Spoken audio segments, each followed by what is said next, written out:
Uh, yeah, thanks for having me, guys. So I grew up in Newfoundland. Childhood had a rough childhood, but I became a lot of hate in myself, right, growing up. Nothing was safe. If it was nailed down, I stole it. The cops were always at my house. So through all the years, the hate just got worse and worse. I lost my mom 5 days after my 16th birthday.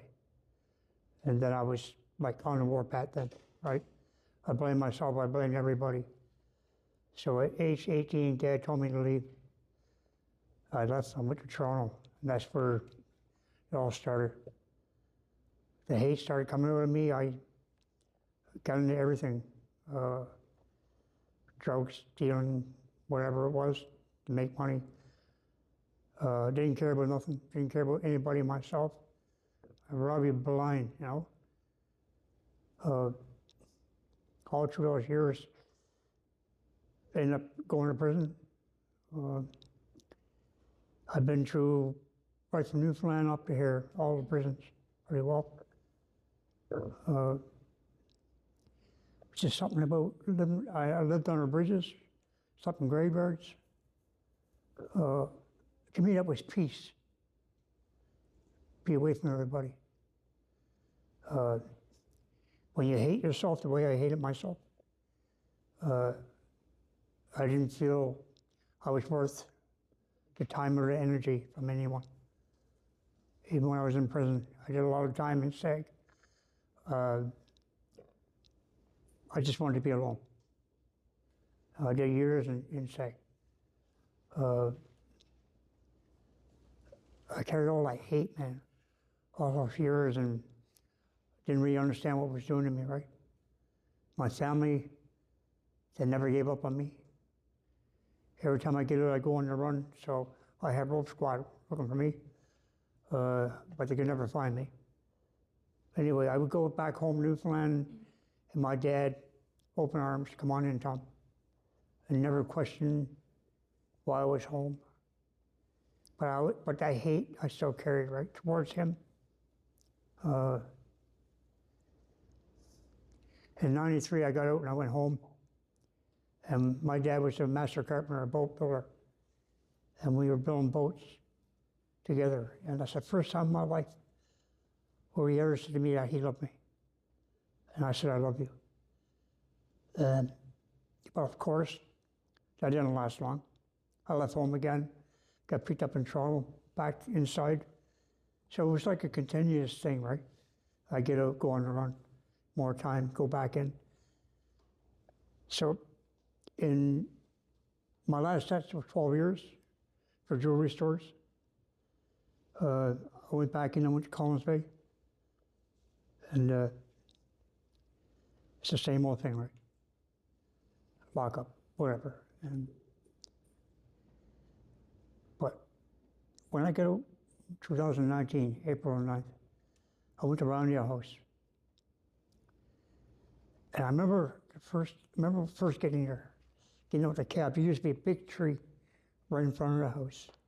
And the squirrel ran up to me. I just broke down. I just started crying.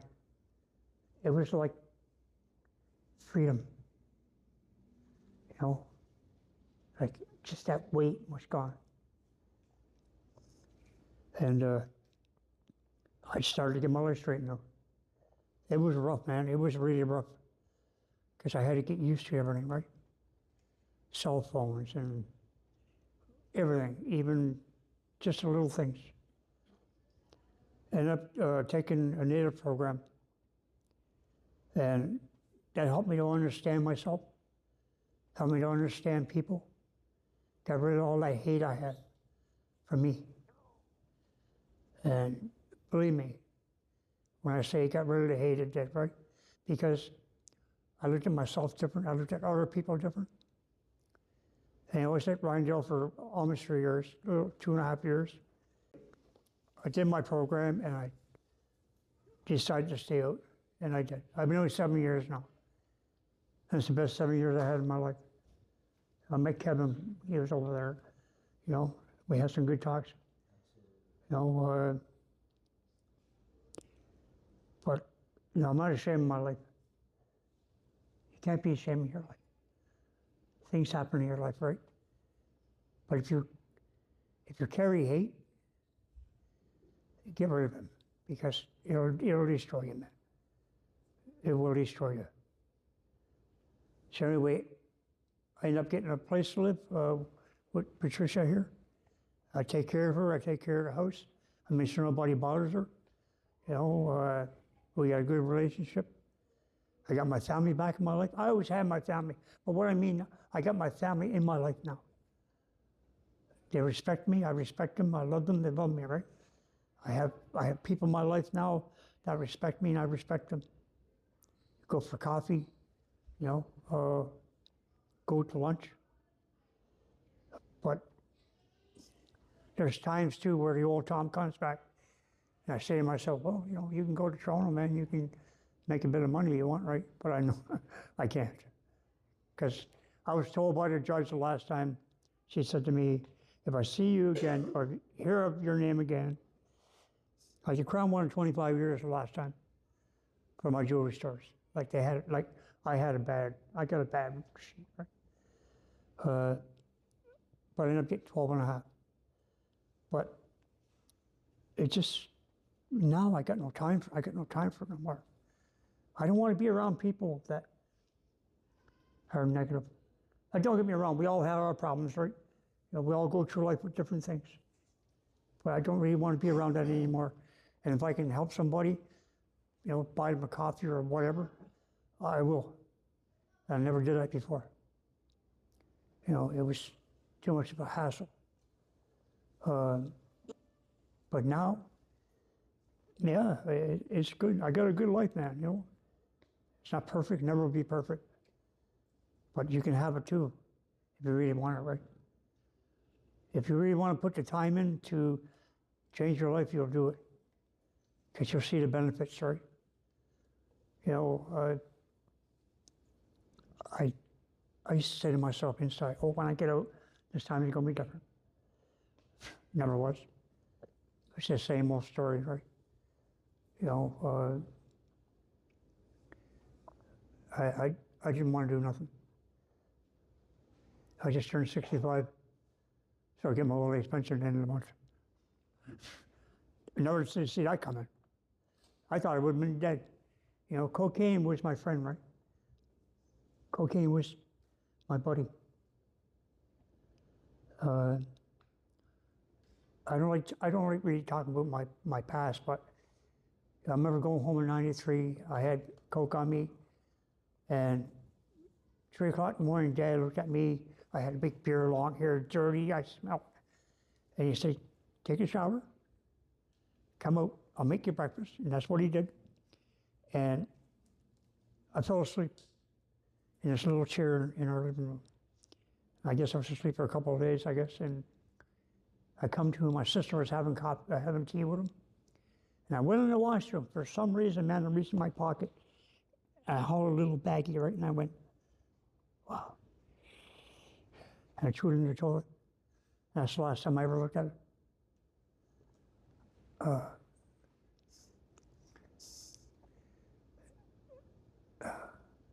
You know, I'm lucky that I still have a good head on my shoulders. I'm lucky to be alive. I lost my lung to cancer 2005. I died on the table. I'm still here. You know, I've been given so many chances, right? That I finally took it. I finally realized that I'm a human being like everybody else, right?